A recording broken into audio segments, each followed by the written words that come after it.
आज 11 बजे राष्ट्रीय रक्षा यूनिवर्सिटी की इमारत को कौम के नाम वक्फ करेंगे। वज़ीर-ए-आज़म यूनिवर्सिटी के पहले कॉन्वोकेशन से मेहमान ख़ुसूसी की हैसियत से खिताब भी करेंगे। RRU पुलिसिंग और दाखिली सलामती के मुख्तलिफ शोबों में डिप्लोमा से लेकर डॉक्टरेट की सतह तक तालीमी प्रोग्राम पेश करती है। 18 रियासतों के तलबा मुख्तलिफ प्रोग्रामों में ज़ेर तालीम है। आज शाम वज़ीर-ए-आज़म 11वें खेल महाकुंभ का आगाज करने का भी ऐलान करेंगे। हमारे नुमाइंदे मयूर हमारे साथ जुड़ चुके हैं। मयूर, आज जो है वज़ीर-ए-आज़म खिताब भी करेंगे यूनिवर्सिटी के कॉन्वोकेशन से और इस यूनिवर्सिटी को कौम के नाम वक्फ करने जा रहे हैं।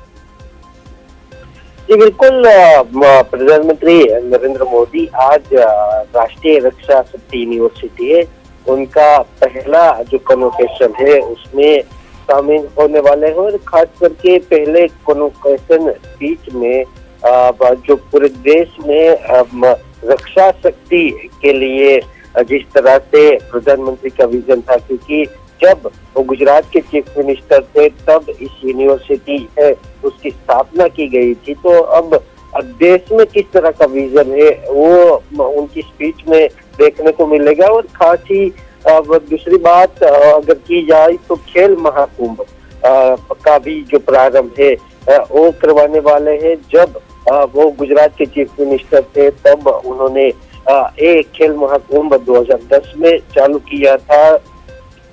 जी बिल्कुल, और इस यूनिवर्सिटी को लोगों के लिए वक्फ करने से लोगों को क्या कुछ फायदा होगा, क्या कुछ खासियत इस यूनिवर्सिटी के बारे में कुछ बताएं।